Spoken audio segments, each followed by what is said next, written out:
جی تو اب یہ بجٹ کیسا ہے, عوام کے لیے اس میں ریلیف ہے کہ نہیں ہے, یہ ہم نے آپ کو کچھ تجویز جو دی گئی ہیں وہ بتا دی ہیں, لیکن بات کر لیتے ہیں ماہر معاشیات ڈاکٹر عابد سلیری ہمارے ساتھ ہیں. Thank you so much doctor Abid ہمیں جوائن کرنے کے لیے, گڈ مارننگ ٹو یو. پہلے تو یہ بتائیں, ہم ہمیشہ سے یہی بات کہتے آئے ہیں اور ہر بار بجٹ میں بحث ہوتی ہے, ایون کہ آئی ایم ایف بھی بہت سجیشن دے چکا ہے کہ اپنا جو ٹیکس نیٹ ہے وہ بڑھائیں اور لوگوں کو اور ڈپارٹمنٹس کو آپس میں لے کر آئیں. زرعی ٹیکس لیں, آپ تاجروں سے ٹیکس لیں, تاجر دوست اسکیم کا کیا ہوا وہ آپ کے سامنے. لیکن کیا ہوتا ہے, جو آلریڈی ٹیکس پے کر رہا ہے, یعنی فرض کریں کوئی 20% دے رہا ہے تو آپ کہتے ہیں چلو اس پہ 24% بڑھا دیتے ہیں, تو اسی کے گرد شکنجا جو ہے وہ گھیرا تنگ کیا جاتا ہے. اس سال بھی یہی ہوا ہے. آپ مجھے بتائیں کوئی ایسی تجویز جو بتاتی ہو کہ ٹیکس نیٹ بڑھ رہا ہے تو اس میں کن کن ڈپارٹمنٹ میں بڑھایا جائے گا, کن کن لوگوں سے, کن شعبوں سے لیا جائے گا؟ جی بہت شکریہ. پہلے تو میں یہ کہہ دوں کہ یہ بجٹ میں اس سے زیادہ مشکل بجٹ کی توقع کر رہا تھا. یہ تو بھلا ہو کہ ہمارا جو انٹرسٹ ریٹ ہے وہ 22% سے 11% پہ آ گیا, جس کی وجہ سے حکومت کے پاس کوئی 800-900 ارب روپے کا کشن تھا, جہاں سے جو کچھ ریلیف میئرز آپ نے شروع میں بیان کیے اسپیشلی سیلریڈ کلاس کے, وہ تھوڑے سے حکومت دینے کے قابل ہو سکی. ادروائز یہ بجٹ اس سے کہیں زیادہ مشکل ہوتا. دوسری کریکشن یہ ہے کہ کھاد اور جو زرعی پیسٹیسائڈز ہیں ان پہ سیلز ٹیکس جو ہے وہ نہیں بڑھایا گیا ہے. وہ کل وزیر خزانہ نے کہا کہ پرائم منسٹر نے منع کر دیا, لہٰذا اس میں اضافہ نہیں کیا جا رہا. یہ تو ہوگی دو امپورٹنٹ چیزیں. تیسری جو ہمیں چیز یاد رکھنی ہے کہ پچھلے سال کے بجٹ کی نسبت یہ بجٹ جو ہے یہ 1300 ارب روپے کم کا بجٹ ہے. یعنی جو 30 جون کو مالی سال ختم ہو رہا ہے, اس کا بجٹ جو تھا یہ 18.8 ٹریلین روپے کا تھا, جبکہ اگلے آنے والے سال کا بجٹ اس سے کم ہے. اور اسی طرح سے حکومت نے اپنے جو ایکسپینڈیچرز ہیں وہ بھی کم کیے ہیں. جو فسکل ڈیفیسٹ ہوتا ہے, آمدنی اور اخراجات کے درمیان جو امبیلنس, وہ بھی پریسائزلی. ایک بات بتائیے گا سلیری صاحب, ہم سمجھے تھے نان فائلرز ہیں ان کو ظاہر ہے آپ نے کہتے ہیں نا ٹف ٹائم دیا جائے گا. پچھلے سال سے, پچھلے بجٹ سے ہم دیکھ رہے ہیں کہ جی ان کو سفری پابندیاں ہوں گی, بینک اکاؤنٹ کھلوانے میں بھی یہ ہوگا, لین دین میں, پراپرٹی میں, گاڑی خریدنے میں. اب تو 6.6% سے وہ 1% دیں گے, پورا سال وہ ٹیکس نہ دیں اور بس 1% دے کے اور وہ اپنے سارے کام کروا سکتے ہیں. تو یہ اس کو کہاں سے کہتے ہیں جی کہ شکنجا سخت ہو گیا ہے؟ تو اس کا مطلب تو آپ ان لوگوں کو ڈی موٹیویٹ کر رہے ہیں جو آلریڈی ٹیکس پے کر رہے ہیں اور مزید ٹیکس پے کریں گے. نہیں, ایسا نہیں ہے. دیکھیے اس میں اب نان فائلر کی کیٹیگری تو ویسے ختم ہوگی نا. اب آپ کے پاس 2 کیٹیگریز ہوں گی, ایلیجیبل اور ان ایلیجیبل. ان ایلیجیبل سے مراد یہ ہے کہ جو ہاؤس وائفز ہیں یا جو ہوم میکرز ہیں گھر میں, یا جو پینشنرز ہیں جن کی پینشن جو ہے وہ سالانہ 1 کروڑ سے کم ہے, یا ہمارے باقی بہت سے افراد جو کہ ٹیکسیبل انکم جن کی نہیں بنتی ہے, جو اسٹوڈنٹس ہیں.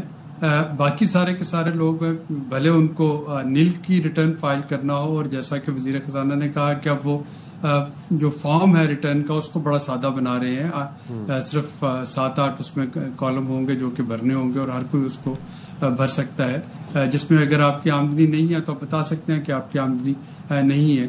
نان فائلر کے لیے جو میجر اقدامات کیے جا رہے ہیں وہ یہ ہے کہ اب ایف بی آر اور بینکس یہ آپس میں اپنا ڈیٹا ٹرائنگولیٹ کر سکتے ہیں.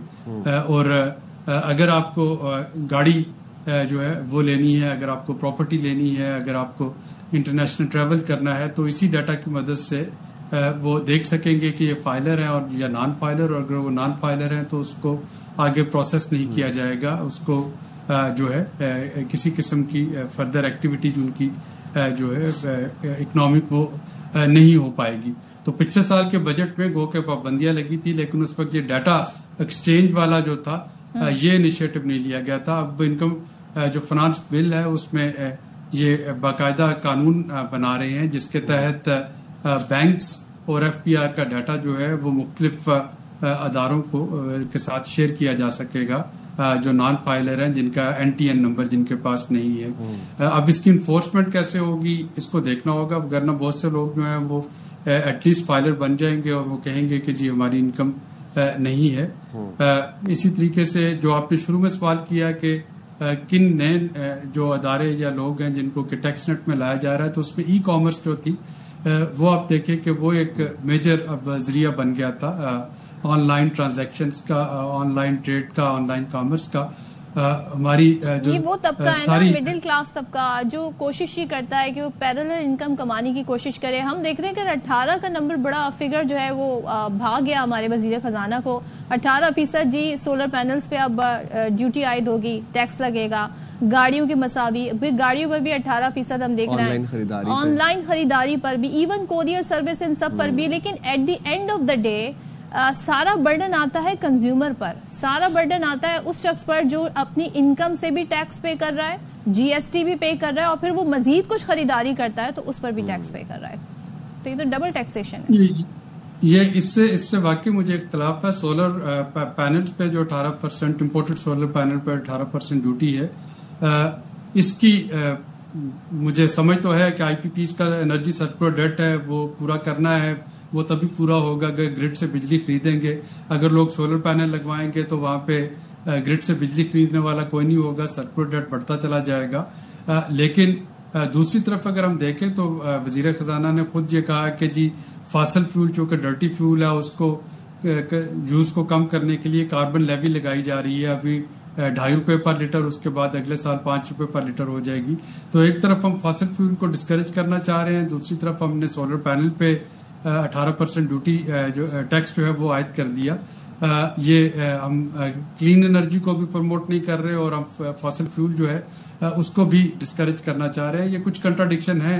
اسی طریقے سے چھوٹی گاڑی پہ 5% ٹیکس کا بڑھا دینا 850 cc سے جو کم کی گاڑی ہے، وہ بھی اگین ایک ایسی چیز ہے جو کہ مڈل کلاس کو ہٹ کرے گی.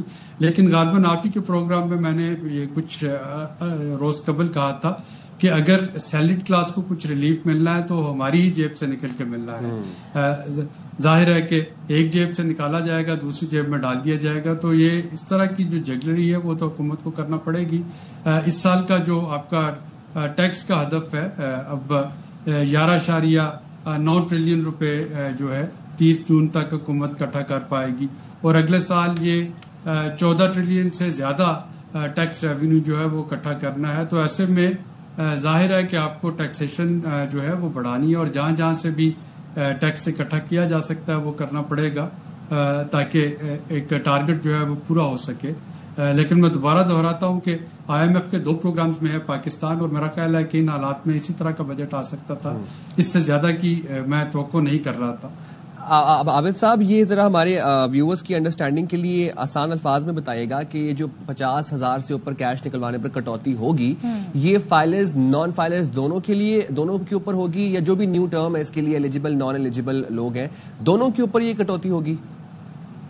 نہیں، یہ نان فائلر کے لیے ہے. اگر آپ فائلر ہیں تو پھر تو آپ کے پاس وہ ود ہولڈنگ ٹیکس آپ پہ آتے ہیں. فائلر کے لیے تو اس طرح کی کوئی کٹوتی نہیں. ٹھیک. اچھا، اور ہمیں ذرا سیلریز پر آ جاتے ہیں. ایک طرف ہم دیکھ رہے ہیں ہماری جو حکومتیں ہیں، جو وزراء ہیں، 800%، 900%. ابھی ریسنٹلی چیئرمین سینٹ کی بات کر لیں، اسپیکر قومی اسمبلی کی بات کر لیں، 600%. گو کہ یہ ایک شخصیات ہیں، ایک عہدہ ہے، لیکن جب حکومت عوام کو یہ درس دیتی ہے کہ مارکیٹ جلدی بند کر لیں، آسٹیریٹی کی بات کرتی ہے، اپنے اخراجات کم کر لیں، چائے کم پئیں، یہ چیز کم کر دیں، وہ چیز کم کر دیں، لیکن ایک طرف حکومت کے اخراجات دیکھیں آپ، مطلب کہیں پر عوام سے ان کی لائف سٹائل میچ ہی نہیں کرتا ہے. تو ہم انہیں عوامی نمائندہ کہتے ہیں، لیکن عوام کے لیے جب ٹیکس تنخواہ بڑھانے کی بات آتی ہے تو 10%، پینشن بڑھانے کی بات آتی ہے تو 7%. تو یہ کھلا تضاد نہیں ہے سلاری صاحب؟ یہ بالکل گو کہ اتنے بڑے بجٹ میں یہ میٹر نہیں کرتی چھوٹی سی جو انکریزز ہیں 600% بھی، لیکن سمبولکلی یہ ٹائمنگ ٹھیک نہیں تھی.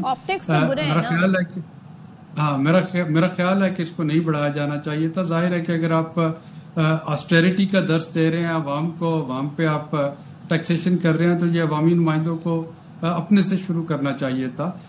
کیا ہی اچھا ہوتا کہ اگر یہ کہا جاتا ہے کہ جی عوامی نمائندے جو ہیں ان کی تنخواہ میں ایک سمبولک کٹوتی کی جا رہی ہے 2%, 4%, 5%, اور عوام کو ریلیف دیا جا رہا ہے. اگین اس سے کوئی بڑا فرق نہیں پڑتا, لیکن ایک میسج جو ہے وہ بڑا اچھا چلا جاتا. اب آپ درست فرما رہی ہیں کہ گو کہ یہ نمبر بہت بڑا نہیں ہے عوامی نمائندوں کے لیے. اگر 1200 لوگوں and what about the people, وہ لوگ جو پرائیویٹ سیکٹر میں کام کر رہے ہیں سلیری صاحب, ان کے لیے تو کچھ سوچا جا سکتا تھا کہ کم سے کم سیلری کا تعین یا سالانہ بڑھانی چاہیے, کچھ اس چیز کو ایک کمپلسری بھی کیا جا سکتا تھا. منیمم ویجز جو ہے وہ نہیں بڑھائی گئی, وہ اگر بڑھا دی جاتی تو بہت بہتر ہوتا. اس وقت جو کرنٹ منیمم ویجز ہے ورلڈ بینک کی پاورٹی ڈیفینیشن کے مطابق تو اتنے پیسے لینے والا خطۂ غربت سے نیچے ہے. اب جب آپ کی پاورٹی کی ڈیفینیشن پاکستان جیسے ملکوں کے لیے $4.2 پر ڈے کی ہو گئی ہے, جو کہ تقریباً 1170 روپے آج کے ریٹ سے بن رہے ہیں, تو ہماری منیمم ویجز جو ہیں وہ تو اس کو بھی پورا نہیں کر رہی ہیں. تو اس کا مطلب ہے کہ 33,000 روپیہ لینے والا جو بھی فرد ہے جو کہ منیمم ویج پہ ہے وہ خطۂ غربت سے نیچے ہے, تو اس کو بڑھانے کی ضرورت تھی. لیکن وزیر خزانہ اس کے بارے میں انہوں نے کوئی جو ہے اسٹیٹمنٹ نہیں دی. آئی ہوپ کہ جب اس کو پارلیمنٹ میں ڈسکس کیا جا رہا ہو تو وہاں پہ کوئی یہ موشن لے کے آئے کہ اس کو بڑھایا جائے. اس کو سمبولکلی بھی بڑھا دیتے تو کم از کم ملٹی نیشنل جو ہیں وہ تو منیمم ویجز کو فالو کرتی ہیں. باقی پرائیویٹ سیکٹر سے اگر انفورس نہیں بھی کروایا جا سکتا تو بہت سے اچھے ادارے جو ہیں وہ اس کو فالو کرتے ہیں, اور یہ ایک کافی بہتری لاتا اسپیشلی جو لوئسٹ انکم ارنر ہیں اس ملک میں. ٹھیک ہے, تھینک یو سو مچ لاری صاحب. اور ظاہر ہے جو طبقہ ہے, بہت سارا طبقہ ہے جو پرائیویٹ سیکٹر میں کام کرتا ہے, اگر یہ تجویز بھی آ جاتی کہ ان کی بھی سالانہ سیلری بڑھائی جائے, کیونکہ جب آپ ہر چیز پر ٹیکس لگا رہے ہیں, آپ e commerce per, on line shopping per, bank سے پیسے نکلوانے پر, ہر چیز پر جب آپ ٹیکس لگا رہے ہیں تو قوت خرید تو اس طبقے کی بھی کم ہو رہی ہے, تو وہاں پر بھی سیلری بڑھنی چاہیے. وائی اونلی گورنمنٹ آفیشلز یا گورنمنٹ امپلائیز. اور آپ کی بات بالکل ٹھیک تھی کہ کم سے کم جو ویج کا ہے وہ پیمانہ اس کو انکریز کرنا چاہیے. 33,000 میں کس کا گھر چلتا ہے مجھے نہیں پتا اس بات کا, میری سمجھ سے بالا تر ہے. دوسری بات یہ کہ آپ سالانہ انکریمنٹس کو بھی آپ اس بارے میں